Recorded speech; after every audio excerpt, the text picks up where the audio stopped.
Bonjour à tous, vous écoutez Servez-vous, la première chaîne de podcast spécialisée dans les services à la personne. Ce podcast vous est proposé par Aladom, site de mise en relation dans le secteur des services de proximité entre particuliers et professionnels. Retrouvez-nous un mercredi sur deux pour de nouveaux épisodes liés au secteur, que ce soit des actualités, des témoignages d'entreprises ou encore des décryptages de thématiques.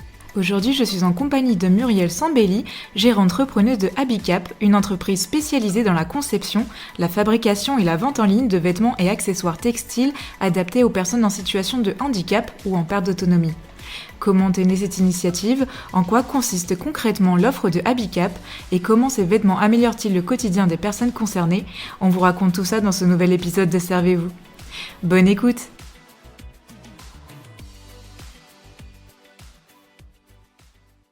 Donc bonjour Muriel, et bien merci d'être présente aujourd'hui sur la chaîne de Servez-vous.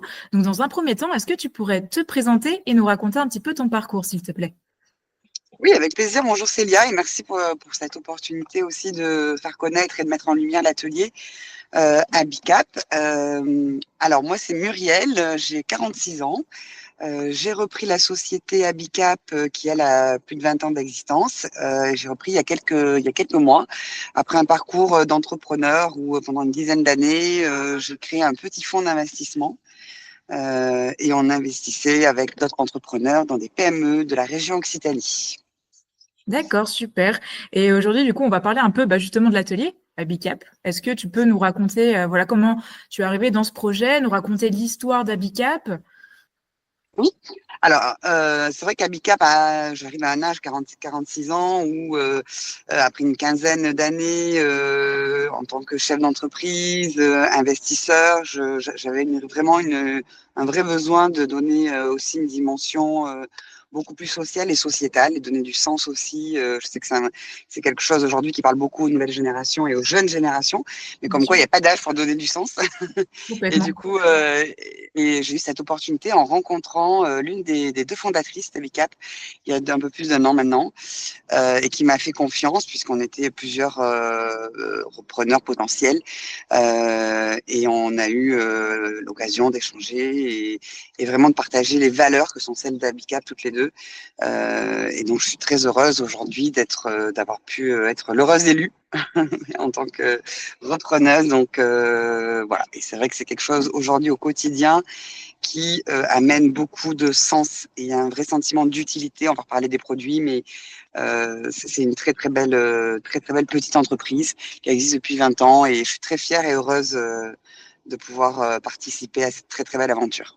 On est localisé donc dans la région Occitanie, dans le Gard plus précisément, dans le département du Gard, dans le nord du Gard. Alors pour ceux qui connaissent, hein, c'est pas très loin de Nîmes ou d'Uzès. D'accord, ok, ouais. Là, Voilà. je me situe mieux, ça marche. Et du coup, à la base, Habicap, du coup, il y avait des personnes qui géraient cet atelier. Est-ce que tu sais un peu quand ça avait été créé à la base et quelle a été un peu l'histoire des fondatrices aussi pour créer justement ce projet porteur de sens? Oui, bien sûr. Alors Habicap, c'est un atelier qui a 20 ans d'existence. D'accord, ok. Qui a été créé par Anne-Marie Bouzon et Annie Guéné, qui étaient toutes les deux alors à Paris, costumières donc dans la couture, hein, costumières à l'Opéra de Paris, et qui ont eu cette idée, donc à peu près au même âge que moi, c'est-à-dire qu'elles avaient 45 ans à cette époque-là, et je pense qu'elles aussi cherchaient à donner aussi du sens à leur carrière et à leur vie professionnelle.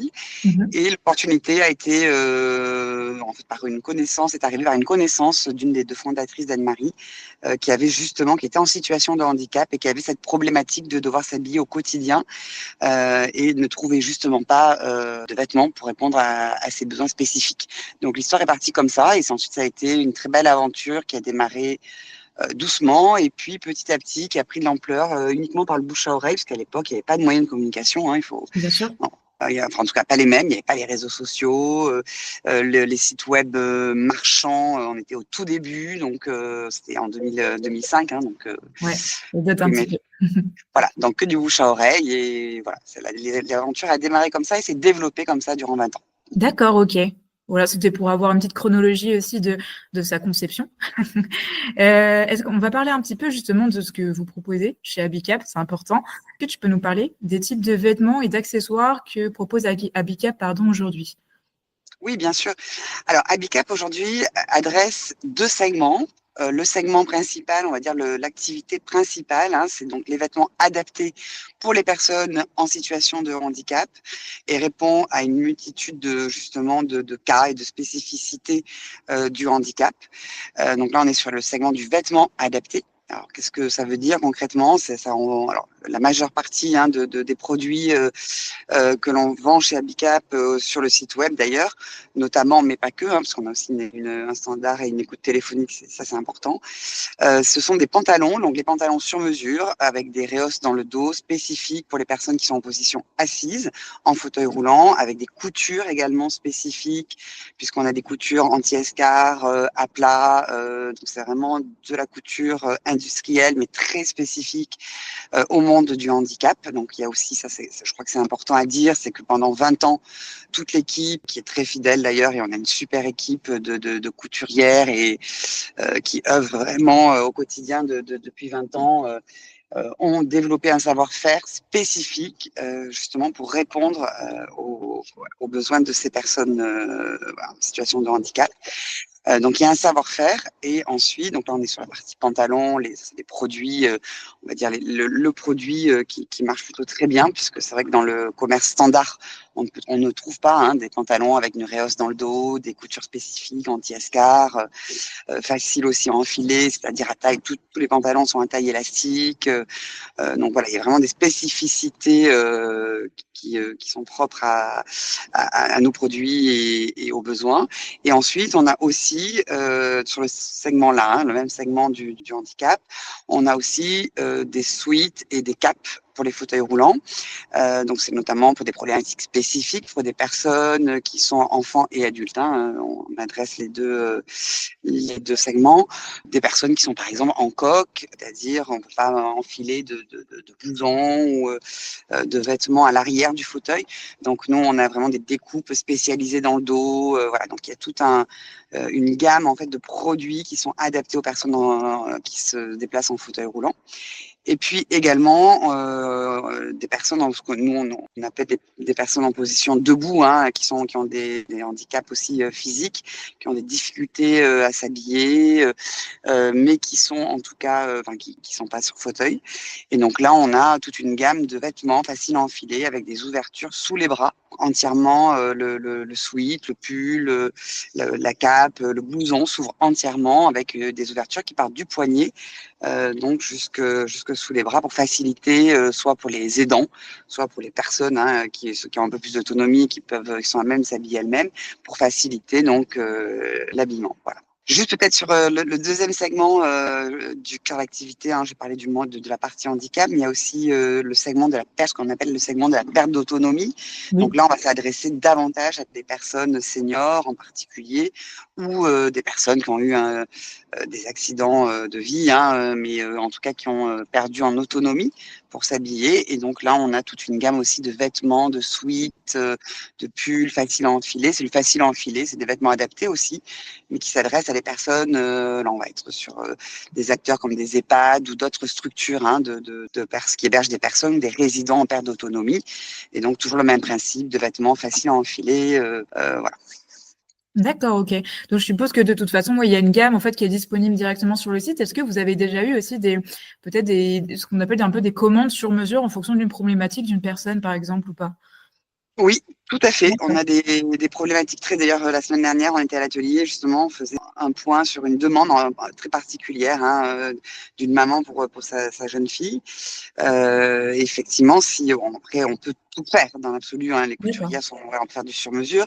Voilà. Après, c'est sûr que ça dépend aussi de l'activité. Voilà, en général, on essaie de répondre à tous les besoins avec des délais qui peuvent s'étendre, bien entendu, comme c'est du sur-mesure, hein, de 1 à 2 semaines. Hein, c'est pas de D'accord. l'instantané comme ce Bien qu'on sûr. peut voir aujourd'hui sur d'autres sites. Voilà.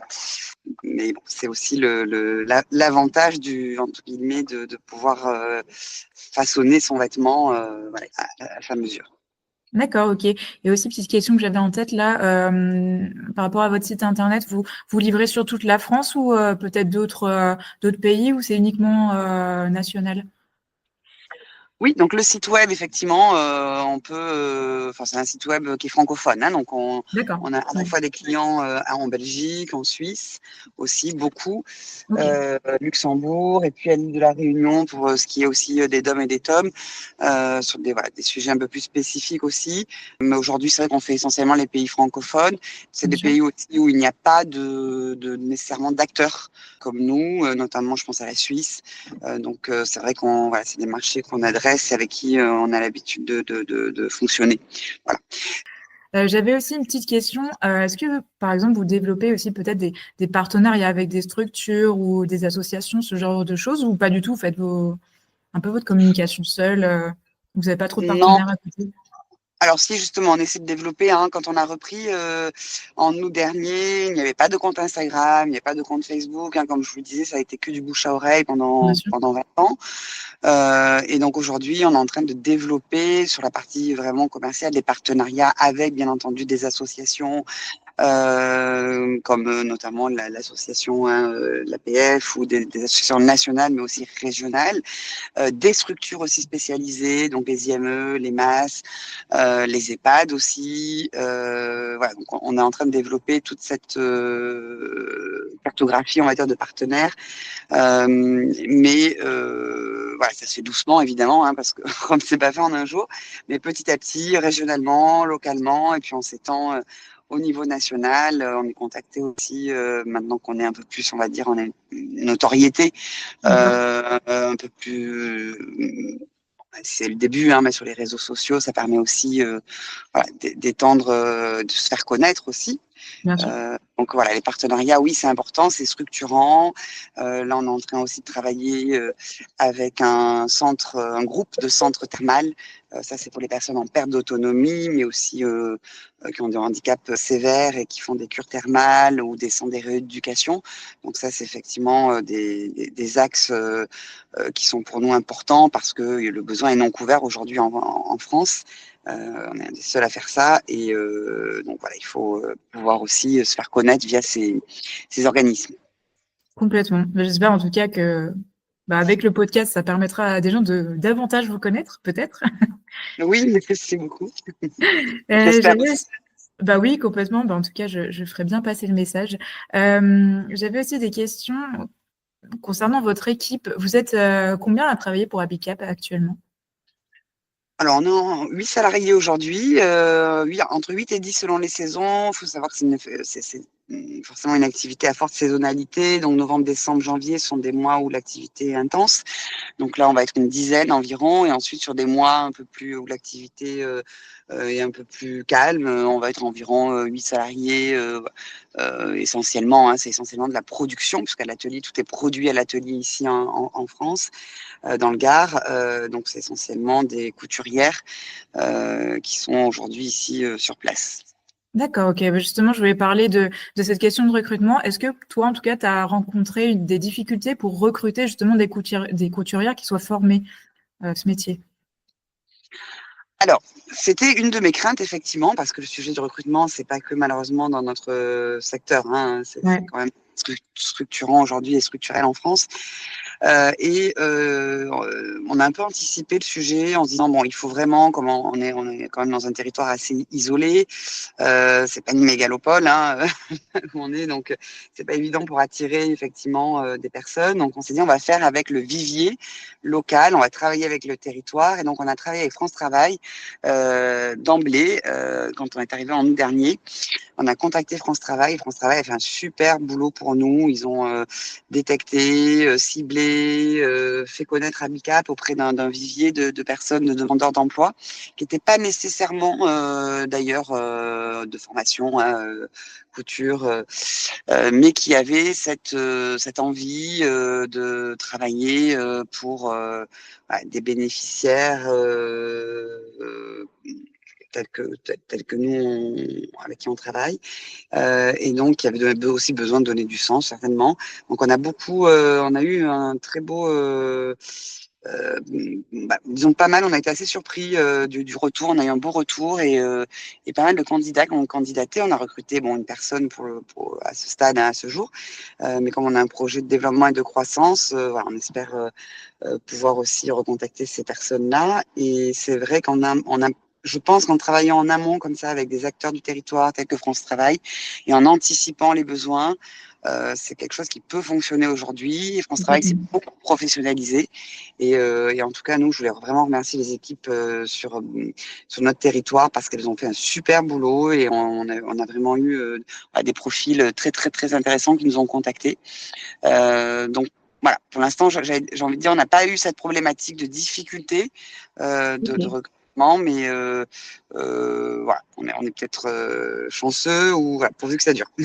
Carrément. Bon, en tout cas, c'est une bonne nouvelle. Ça marche. J'avais lu, parce qu'à la base, en fait, je vous ai trouvé via Instagram, il me semble, mais j'avais un petit peu regardé des articles qui étaient sortis sur vous.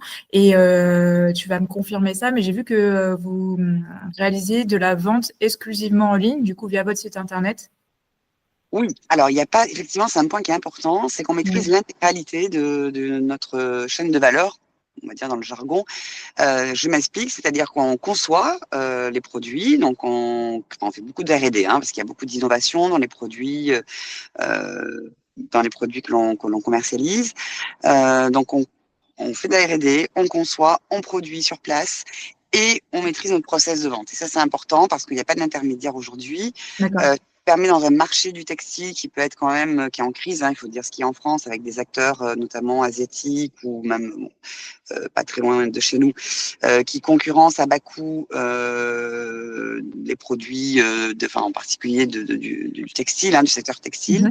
C'est vrai que nous, le fait de ne pas avoir d'intermédiaire et de maîtriser l'intégralité du process de la production, c'est-à-dire qu'on n'a pas de sous-traitants, on produit chez nous, on vend en direct. Effectivement, ça permet aussi de consolider notre marge et de pouvoir proposer des prix qui restent, même si c'est du sur-mesure, effectivement. Donc, ça a un coût, hein, on produit en France, ça a un coût aussi. La matière première aussi, d'ailleurs, est française. On y reviendra aussi. Quand je dis matière première, c'est les tissus, hein, sont tous français.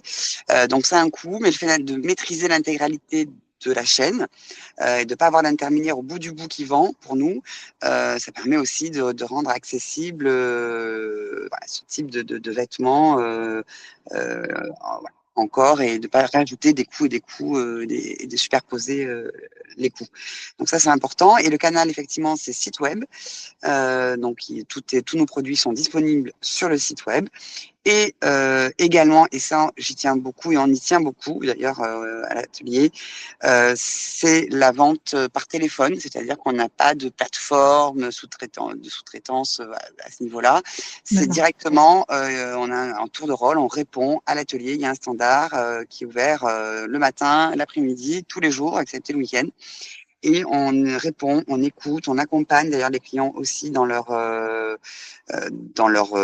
approche et dans leur démarche d'achat, que ce soit sur le site internet ou on prend directement aussi des commandes par téléphone. Et l'humain est très important parce que je crois qu'à l'heure d'aujourd'hui, en plus, on va pas dans le sens de l'histoire, on va dire, puisque on n'est pas tout digital. Il y a du digital, il y a le site web, mais ça peut pas de mon point de vue, hein, suffire à lui-même. Et il est important, je pense, aujourd'hui, de revenir aussi sur des démarches comme ça de vente et de remettre l'humain et l'écoute au cœur de ce process de vente, d'accompagnement. Donc ça, c'est très important pour nous, ce point-là. Ça marche, donc c'était pour un peu éclaircir ce point-là, parce que je m'étais demandé effectivement si vous n'aviez pas justement une boutique physique sur laquelle vous auriez pu justement proposer vos produits, que les gens puissent directement venir vous voir en fait pour tester potentiellement les vêtements que vous proposez. Alors, ils peuvent venir, on a des clients du territoire qui viennent, nous voir. Alors, c'est sur rendez-vous, pas sur rendez-vous, parce que c'est vrai que c'est un site de production. Donc, mais bon, parfois, il y a des personnes qui viennent à l'improviste et bien sûr, on les accueille et on prend les mesures. Voilà, il y a cette possibilité-là. Toute proportion gardée, parce que c'est vrai que c'est un atelier, mais c'est intéressant ce que vous dites, parce que aujourd'hui, effectivement, on est en train de réfléchir. Alors, peut-être là, pour commencer sur des boutiques éphémères. D'accord, oui. dans les grandes métropoles, faire des boutiques éphémères sur plusieurs jours, à Paris, à Lille, à Bordeaux, à Marseille, par exemple. Voilà, on est en train de réfléchir à ce genre de choses, essayer de trouver des sites, ouais, un local pour héberger cette boutique éphémère et faire connaître nos vêtements, surtout les essayer aussi. Parce qu'il y a aussi des vêtements qui sont non sur mesure, qui sont plus standards, comme les capes notamment, imperméables, doublés polaires, qui sont qui est un produit typiquement standard pour les personnes en fauteuil, voilà, qu'on pourrait bien entendu faire essayer dans le cadre de ces boutiques. Voilà, donc ça c'est en cours voilà, on est en train de le mettre en œuvre et pourquoi pas dans un deuxième temps, si ça fonctionne et qu'il y a vraiment un besoin, bien entendu, réfléchir à quelque chose de plus durable et pérenne. Voilà, mais ça sera dans un deuxième temps, voilà, petit à petit. Ok, c'est en réflexion. Bon, au moins, j'ai ma réponse, c'est top. Euh, ok, super. Alors là, je voulais te poser cette question-là. J'aime bien poser, voilà, quand j'ai en interview quelqu'un, sur les témoignages de personnes. Est-ce qu'il y a des témoignages qui, pour toi, t'ont marqué sur, par exemple, l'impact des vêtements de Habicap dans leur quotidien? Est-ce que vous avez eu des retours, voilà, des gens qui se sont dit, ouais, merci pour tout, ça a changé mon quotidien, voilà, des petits retours comme ça. Oui, on a beaucoup, beaucoup de retours. C'est quelque chose qui m'a frappée quand je suis arrivée chez Habicap en août dernier. On a énormément de retours clients, de parents, parce qu'il faut savoir que c'est souvent des personnes, notamment les personnes en situation de handicap, quel que soit leur âge, qui sont sous tutelle de leurs parents ou d'aidants plus spécifiquement. Mais et c'est vrai qu'on a beaucoup, beaucoup de retours, voilà, des personnes qui accompagnent, des parents. Donc on a des cartes postales, on reçoit souvent des cartes postales, on a des commentaires très affectueux, c'est assez même très très touchant. Je m'attendais pas à ça et ce qui donne aussi effectivement le matin, voilà, vous vous réveillez et vous allez travailler avec le cœur, ça change beaucoup de choses. Je le dis vraiment parce que je le pense, c'est quelque chose qui est très, comment dire, ce sentiment d'utilité que l'on a quand on a ces retours-là, cette fidélité aussi de la part des clients, parce qu'on a des clients qui ont depuis 20 ans qui nous suivent, qui commandent, et puis comme on a un contact régulier par téléphone, moi-même je réponds souvent aussi au téléphone et au standard pour justement être au contact, bien comprendre leurs problématiques, et on voit qu'il y a une fidélité tant par les produits, bon, grâce aux produits évidemment qui répondent à un besoin, mais aussi à la qualité, je crois, de ce qu'on fait. Ça, c'est quelque chose qui revient souvent, la qualité des tissus, du vêtement, la durabilité aussi du vêtement. Donc, c'est vrai on a beaucoup, beaucoup de retours très, très positifs. Et ça fait chaud au cœur et ça conforte aussi dans cette idée de poursuivre, de développer, de continuer à se faire connaître et surtout d'être à l'écoute, et ça c'est très important aussi, des futurs besoins ou des besoins qu'on n'aurait pas encore couverts. Là, on va lancer par exemple l'atelier Lab, puisqu'on va lancer un nouveau site internet. On est en train un peu de refonder le site et on va lancer là dans les prochaines semaines l'atelier Lab pour laboratoire et ça sera vraiment justement une plateforme d'écoute sur peut-être des produits auxquels on n'aurait pas encore imaginé, pensé, et voilà, pour faciliter aussi cet échange-là. Et donc l'idée, c'est vous avez une idée, on la crée ensemble et nous, on la met en tout cas en application. Voilà, donc ça, c'est la relation client, elle est très importante et merci d'ailleurs à tous. Aussi pour ces retours-là. Voilà, je crois que c'est important de le dire parce que c'est ce qui nous aide aussi, nous, à être au plus près de leurs attentes. Voilà. Complètement, on y revient, un métier qui a du sens dans ce secteur-là, c'est important. Oui. Bon, top. Ouais, tu as commencé à en parler, je voulais te poser cette question-là, forcément. Quels sont un peu vos futurs projets? Tu en as parlé un petit peu, voilà, se développer en termes de partenariat, le lab. Est-ce qu'il y a d'autres choses, potentiellement, voilà, des boutiques éphémères, peut-être physiques? Est-ce qu'il y a d'autres choses sur lesquelles tu aimerais communiquer? Je crois que aujourd'hui, déjà, c'est se faire connaître. Ensuite, oui, sur les projets à moyen long terme, c'est avoir des lieux effectivement physiques pour que les personnes puissent aussi venir essayer, venir à notre rencontre. Voilà. Ensuite, non, déjà se concentrer sur ce marché-là qui est le marché français. Enfin, belge-suisse, on va dire, pour commencer. Puis ensuite, on consolidera ailleurs s'il le faut. Mais en tout cas, déjà, il y a beaucoup, il y a de quoi faire Ouais. voilà, sur déjà ce marché-là. Donc, je préfère qu'on se concentre là-dessus. Et puis ensuite, tout ce qui est internationalisation ou autre, on verra dans un second temps. Voilà. C'est ça, Mais restons déjà sur notre marché et, c'est voilà, ça, et step by faisons step. les choses bien. Oui, oui, oui. Complètement. Ça marche. Bon, bah, écoute, je crois, Muriel, qu'on a fait le tour des questions. Donc, je te remercie pour cet échange. Donc, je fais une petite conclusion de fin pour les auditeurs qui vont écouter cet épisode. Donc, si vous ou l'un de vos proches êtes concerné par la recherche de vêtements adaptés aux personnes en situation de handicap, ou si vous êtes un professionnel qui souhaite en savoir plus sur des solutions de vestimentaire innovantes, eh bien, n'hésitez pas à visiter leur site internet habicap.fr et à les contacter. Merci beaucoup, Célia.